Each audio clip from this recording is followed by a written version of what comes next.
নমস্কাৰ ছাৰবিদসকল চৰকাৰী কৰ্মচাৰী আৰু পেঞ্চনাৰসকলৰ পেঞ্চন আৰু দৰমহা বৃদ্ধি কৰাকে লৈ আনহাতে কৰ্মচাৰীসকলৰ ট্ৰেন্সফাৰ বন্ধ সন্দৰ্ভত আনহাতে কৰ্মচাৰী আৰু পেঞ্চনাৰসকলৰ দৰমহা আৰু পেঞ্চন 50% বৃদ্ধি কৰাক লৈ আনহাতে অষ্টম দৰমহা আয়োগ কেতিয়া কাৰ্যকৰী হ'ব তাকে লৈ আনহাতে আপোনালোকৰ কিমান পৰিমাণৰ দৰমহা বৃদ্ধি হ'ব পাৰে সেই সম্বন্ধে আনহাতে আপোনালোকৰ কমোডেশ্যন ৰেষ্টুৰেশ্যনৰ সময়সীমা কম কৰা সন্দৰ্ভত আপোনাৰ ভালেকেইটা শেহতীয়া খবৰ প্ৰকাশ পাইছে সেয়েহে আপোনালোকে ভিডিঅ'টো সম্পূৰ্ণ চাব আনহাতে যিসকল ছাৰ বাইদেৱে পোনপ্ৰথমবাৰৰ বাবে আমাৰ চেনেলটো চাই আছে তেওঁলোকৰ প্ৰতি এটা অনুৰোধ চৰকাৰী কৰ্মচাৰী আৰু পেঞ্চনাৰসকলৰ সৈতে জড়িত প্ৰতিটো শেহতীয়া খবৰ প্ৰতিটো শেহতীয়া জাননী সকলোতে আগত পাবলৈ আমাৰ চেনেলটো লাইক এটা দি ছাবস্ক্ৰাইব কৰিবলৈ নাপাহৰিব ছাৰ বাইদেউসকল সেয়েহে আপোনালোকৰ সময়ৰ প্ৰতি লক্ষ্য ৰাখি আমি প্ৰথম খবৰটো ক'বলৈ ওলাইছোঁ সেয়া কমিউটেশ্যন ৰেষ্টুৰেশ্যন কৰাক লৈ হয় ছাৰবিদসকল এয়া চাব এয়া মুম্বাই কেটৰ এক ডাঙৰ সিদ্ধান্ত আৰু যাৰ ফলত মুম্বাই কেটে পেঞ্চন কমিউটেশ্যনক লৈ শেহতীয়া নিৰ্দেশনা দিছে আৰু যাৰ ফলত যি পেঞ্চন কমিউটেশ্যন কৰে সেয়া আপোনাৰ মুম্বাই কেটে সেয়া বন্ধ কৰি দিছে কিয়নো মুম্বাই কেটে কৈছে যে পেঞ্চনৰ পৰা যি কমিউটেশ্যন 15 বছৰলৈকে আপোনাৰ কৰ্তন কৰা হৈ থাকে সেয়া অবৈধ আৰু সেই গতিকে যদিহে কাৰোবাৰ কমিউটেশ্যন 10 বছৰ 8 মহিনা সম্পূৰ্ণ হৈ গৈছে তেনে স্থলত 15 বছৰলৈকে এই কমিউটেশ্যনৰ টকাটো কৰ্তন কৰি থকাটো সেয়া আপোনাৰ অবৈধ হয় আৰু সেই গতিকে যিসকলৰ 12 বছৰ সময়সীমালৈকে পেঞ্চনৰ পৰা কৰ্তন কৰিছে তেওঁলোকৰ পৰৱৰ্তী কমিউটেশ্যন সেয়া বন্ধ কৰি দিছে মুম্বাই কেটে আৰু এয়া ভাল খবৰ এই ক্ষেত্ৰত আপোনাৰ কেন্দ্ৰীয় চৰকাৰৰ ফালৰ পৰা যেতিয়া শেহতীয়া জাননী প্ৰকাশ পাব তেতিয়া সকলো ধৰণৰ কৰ্মচাৰী পেঞ্চনাৰসকলৰ যি কমিউটেশ্যন কৰ্তন কৰি থকা হয় সেয়া তেওঁলোকৰ বন্ধ হৈ যাব আৰু সেয়া 10 বছৰ 8 মাহতে সেয়া সম্পাদন হ'ব আৰু এই সম্বন্ধে অচিনি বিভাগীয় কৰ্তৃপক্ষৰ পৰা আপোনাৰ জাননী প্ৰকাশ পাব বুলি জনা গৈছে এতিয়া আন শেহতীয়া খবৰ লৈ আহিছোঁ সেয়া হ'ল পেঞ্চন আদালত অনুষ্ঠিত হ'ব অহা 22 নৱেম্বৰ তাৰিখে হয় ছাৰ বাইদেউসকল আপোনালোকে ঠিকেই শুনিছে আৰু এই পেঞ্চন আদালত যে অনুষ্ঠিত হ'ব এই পেঞ্চন আদালতত আপোনালোকৰ সমস্যাসমূহ উপস্থাপন কৰি আপোনালোকে উপকৃত হ'ব পাৰিব হয় ছাৰ বাইদেউসকল কিয়নো অহা 22 নৱেম্বৰ তাৰিখে পেঞ্চন আদালত অনুষ্ঠিত হ'ব আৰু এই পেঞ্চন আদালতত যদিহে আপোনালোকে পেঞ্চন কমকৈ লাভ কৰি আছে পে কমিশ্যনৰ সময়ত যদিহে আপোনাৰ কিবা অসুবিধা হৈছে যাৰ ফলত যদিহে আপোনালোকে পেঞ্চন কমকৈ পাই আছে তেনে স্থলত আপোনালোকৰ সমস্যাসমূহ লৈ আপোনালোকে পেঞ্চন আদালতত অনুষ্ঠিত হৈ আপোনালোকৰ নিজাববীয়া সমস্যাসমূহ তুলি ধৰিব পাৰে আৰু সেয়া আপোনাৰ পেঞ্চন আদালতত শীঘ্ৰ গতিৰে সমাধান কৰা হয় আৰু এনে স্থলত বহুতো পেঞ্চনাৰে ইতিমধ্যে উপকৃত হৈছেগৈ সেয়েহে প্ৰতি বছৰে যি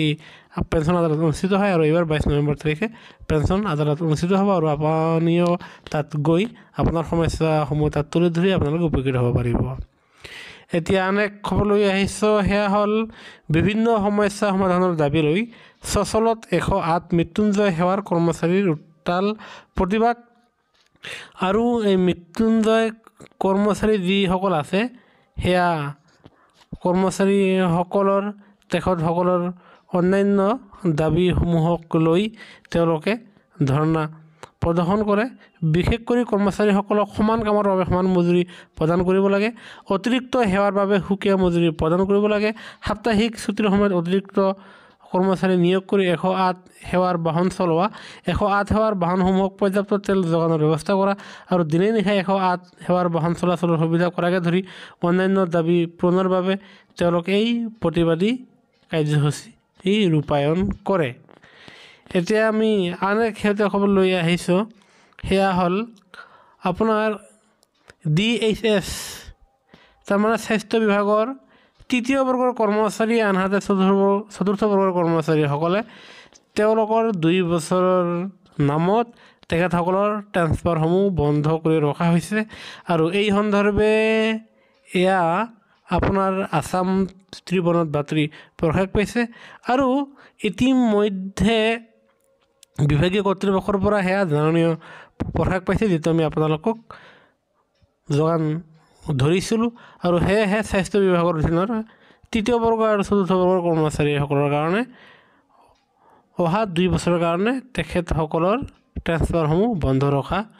হৈছে আৰু ইয়াৰ অজুহাত দেখুৱাইছে কাৰণ দেখুৱাইছে যে তেনে স্থলত সেই যি আপোনাৰ স্বাস্থ্য বিভাগৰ অফিচসমূহ আছে সেয়া আপোনাৰ চলাচল কৰাত তাৰমানে সেয়া কাৰ্য সম্পাদন কৰাত অসুবিধাৰ সৃষ্টি হয় আপোনাৰ মেন পাৱাৰ কমি যায় সেই গতিকে 2 বছৰৰ নামত স্বাস্থ্য বিভাগৰ তৃতীয় বৰ্গ আৰু চতুৰ্থ বৰ্গৰ কৰ্মচাৰীসকলৰ ট্ৰেন্সফাৰ বন্ধ ৰখা হৈছে এতিয়া আন এক শেহতীয়া খবৰ দিবলৈ ওলাইছোঁ যে এই মাহ অসম চৰকাৰৰ অধীনৰ চৰকাৰী কৰ্মচাৰী আৰু পেঞ্চনাৰসকলৰ তেখেতসকলৰ এই নৱেম্বৰ মাহৰ দৰমহা এইবাৰ বৃদ্ধি হ'ব কিয়নো এইবাৰ আপোনালোকৰ 3% এয়া মৰুগীয়া বানচ ধৰি তাৰমানে 53% মৰুগীয়া বানচ ধৰি এইবাৰ আপোনালোকৰ দৰমহাসমূহ বনোৱা হ'ব ইতিমধ্যে বিভাগীয় কৰ্তৃপক্ষৰ ফালৰ পৰা বিলসমূহ বনোৱা হৈ গৈছে আৰু যাৰ ফলত আপোনালোকৰ যে নৱেম্বৰ মাহৰ দৰমহা এয়া আপোনালোকে নিশ্চয় ডিচেম্বৰ মাহৰ 1 তাৰিখৰ পৰা পাবলৈ সক্ষম হ'ব আৰু তেনে ক্ষেত্ৰত পূৰ্বতে আপুনি ইন হেণ্ড চেলাৰী যিমান লাভ কৰিছিলে এইবাৰ আপোনাৰ ইন হেণ্ড চেলাৰী এইবাৰ বৃদ্ধি পাব আৰু এইবাৰ আপোনালোকৰ 53% ধৰি এইবাৰ আপোনাৰ চেলাৰীসমূহ বনোৱা হ'ব ঠিক তেনেদৰে পেঞ্চনাৰসকলৰ পেঞ্চন বৃদ্ধি পাব আনহাতে আপোনালোকে পাবলগীয়া যি এৰিয়াৰৰ টকাকেইটা আছে সেয়া 4টা কিস্তিত দিব এয়া আপোনালোকে চাব 4 নম্বৰৰ 2 নম্বৰৰ পইণ্টটো আৰু সেয়া আপোনালোকে ডিচেম্বৰ মাহ আৰু নতুন বছৰৰ জানুৱাৰী ফেব্ৰুৱাৰী আৰু মাৰ্চ এই জানুৱাৰী ফেব্ৰুৱাৰী মাৰ্চ আৰু এই ডিচেম্বৰ এই 4 মাহত আপোনালোকক 4টা কিস্তিত আপোনালোকে পাবলগীয়া এৰিয়াৰৰ টকাখিনি দিয়া হ'ব আৰু যিয়ে নহওক চৰকাৰে সেয়া একেলগে এটা কিস্তিত দিলে ভাল আছিল আৰু ইতিমধ্যে কৰ্মচাৰী পৰিষদৰ ফালৰ পৰাও চৰকাৰক এটা কিস্তিত দিবলৈ জনোৱা হৈছে আশা কৰা গৈছে চৰকাৰে নিশ্চয় এই ক্ষেত্ৰত কি কৰে সেয়া লক্ষণীয় হ'ব আৰু এটা কিস্তিত যেতিয়াই দিয়াৰ জাননী প্ৰকাশ পাব আমি আপোনালোকক জনাম আৰু যিয়ে নহওক আপোনালোকৰ এইবাৰ বিলসমূহ 3% ধৰি বনোৱা হ'ব এইবাৰ আমি আপোনালোকক ক'বলৈ ওলাইছোঁ অষ্টম দৰমহা আয়োগ সন্দৰ্ভত হয় ছাৰ বাইদেউসকল এয়া চাব অষ্টম দৰমহা আয়োগত ফিটমেণ্ট ফেক্টৰ 1.92 কৰা হ'ব পাৰে বুলি জনা গৈছে তেনে ক্ষেত্ৰত যদিহে ফিটমেণ্ট ফেক্টৰ 1.92 হয় তেনেহ'লে আপোনালোকৰ দৰমহাত আপোনাৰ 33%লৈকে বৃদ্ধি হ'ব আৰু তেনেস্থলত যি নিম্নতম দৰমহা আছিলে 18,000 সেই 18,000 টকাৰ পৰা নিম্নতম দৰমহা 34,000 টকালৈকে বৃদ্ধি হ'ব বুলি জনা গৈছে আৰু সেয়েহে 2025 চনৰ বাজেটত অষ্টম পে কমিশ্যন ঘোষণা হ'ব পাৰে বুলি জনা গৈছে আৰু সেয়েহে আপোনালোকে আৰু কেইদিনমান বাট চাব লাগিব আৰু যাৰ ফলত আপোনাৰ কেন্দ্ৰীয় চৰকাৰৰ যি প্ৰথম কেবিনেট বৈঠক আছে আৰু সেই কেবিনেট বৈঠকতে আপোনালোকৰ 2025 চনৰ জানুৱাৰী মাহতেই অষ্টম দৰমহা আয়োগৰ কমিটি গঠন কৰি দিব আৰু যাৰ ফলত আপোনালোকৰ দৰমহা আৰু পেঞ্চনত যথেষ্ট পৰিমাণে বৃদ্ধি হ'ব আৰু আপোনালোকৰ যি বেছিক আছে সেয়া আপোনালোকে 1.92 সেয়া পূৰণ কৰিব পাৰে আৰু সেয়েহে যি এক শেহতীয়া খবৰ সেই খবৰৰ ভিত্তিত এয়া চাব কেন্দ্ৰৰ মডেলিটিৰ বাবে অপেক্ষা বিত্ত বিভাগৰ আৰু যাৰ ফলত ইয়াত কোৱা হৈছে যে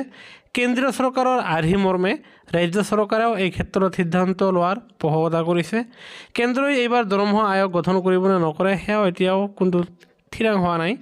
বৰং পূৰ্বৰ দৰমহা আয়োগৰ প্ৰতিবেদনৰ ভিত্তিত কৰ্মচাৰীৰ বিভিন্ন শিতানত 50% দৰমহা বৃদ্ধিৰ বিষয়টো নিষ্পত্তি কৰাৰ সম্ভাৱনা আছে সপ্তম দৰমহা আয়োগ যিহেতু 100% লাগু হোৱা নাই তাত ভালেকেইটা অহোৱা ৰৈ গৈছে আৰু সেই অহোৱাৰ ভিতৰত এটা আপোনালোকৰ দৰমহা 50%লৈকে বৃদ্ধি কৰিব লাগে আৰু সেই নিয়ম অনুপাতে এইবাৰ আপোনালোকৰ দৰমহা 50%লৈকে বৃদ্ধি কৰিব পাৰে বুলি ইয়াত জনা গৈছে আৰু সেয়েহে কেন্দ্ৰীয় চৰকাৰে যদি সেই নীতি কাৰ্যকৰী কৰাৰ সিদ্ধান্ত লয় তেন্তে অসম চৰকাৰেও পূৰ্বৰ PP বৰ্মা নেতৃত্বাধীন সপ্তম অসম দৰমহা আয়োগকে আধাৰ কৰি আপোনাৰ কেন্দ্ৰীয় আৰ্হিৰে ৰাজ্যিক কৰ্মচাৰীৰ দৰমহা বৃদ্ধিৰ বিষয়টো চূড়ান্ত কৰাৰ থল আছে বুলি প্ৰাথমিক আলোচনা বিলোচনা কালতে সেই কথাই অগ্ৰাধিকাৰ পোৱা বুলি জনা গৈছে আৰু তেনে স্থলত আপোনাৰ এই কেন্দ্ৰীয় চৰকাৰে যি সিদ্ধান্ত লয় সেইমতে অসম চৰকাৰে সেয়া দৰমহা আগবঢ়াব আৰু সেই সপ্তম দৰমহা আয়োগৰ অধীনত অহা ৰৈ গৈছিলে তাৰ ভিত্তিতে বিভিন্ন শিতানত 50% দৰমহা বৃদ্ধিৰ বিষয়টো নিষ্পত্তি কৰাৰ সম্ভাৱনা আছে সেয়েহে চৰকাৰী কৰ্মচাৰী আৰু পেঞ্চনৰ প্ৰতিটো শেহতীয়া খবৰ প্ৰতিটো শেহতীয়া জাননীৰ বাবে আমাৰ চেনেলটো নিশ্চয় লাইক এটা দি ছাবস্ক্ৰাইব কৰিবলৈ নাপাহৰিব ভিডিঅ'টো চোৱাৰ বাবে ধন্যবাদ জয় অসম